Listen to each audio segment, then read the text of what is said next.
Evet, bir karar almak zorunda kaldık daha doğrusu. Şu anda vaka sayılarımız aşırı artmaya başladı. Ve gidişatı iyi görmüyoruz. Biz de fırıncı olarak üzerimize düşeni yapmaya çalışacağız.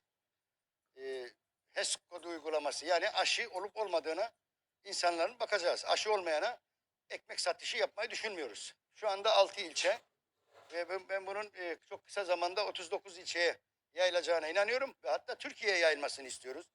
İnsanları uyarıcı, en azından uyarıcı oluruz. Çünkü Türkiye'nin bir daha kapanmaya gücü ve taketi yok. Biz de vatandaş olarak üzerimize düşeni yapmak zorundayız. Doğru olduğuna inanıyoruz aldığımız kararın ve arkasındayız. Bunu uygulayacağız. Bakırköy, Güngören, Bağcılar, Bahçelievler, Bayrampaşa, Esenler.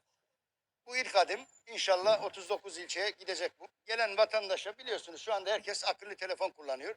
Benim telefonumda da aşı olup olmadığım belli. Aşı olup olmadığına bakacağız. Aşı olmamışsa ekmek satışını yapmayacağız. Binlerce küçük esnafımız, yanımızda komşumuz kapandı, mağduriyet yaşadı. Ben şimdi bir insanı mağdur etmeye benim hakkım yok.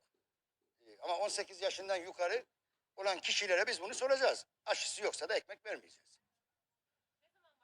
Önümüzdeki hafta başlıyoruz. Bu hafta afişlerimizi yaptırıyoruz. Önümüzdeki haftada bunu uygulamaya başlayacağız. Ben sağlık çalışanıyım zaten. 3 doz aşımı oldum. Herkese de aşı olmasını tavsiye ediyorum.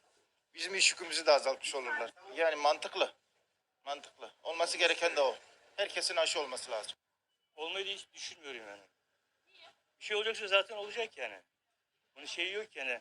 Bir başkanla milletvekili oluyorsa yani hepimiz aynı sınıfa giriyoruz, yani olacak tabii. Olmayacağım da yani. Niye olayım ki? İhtiyacım yok ki benim. Yavaş yavaş çıkarmaya başladı.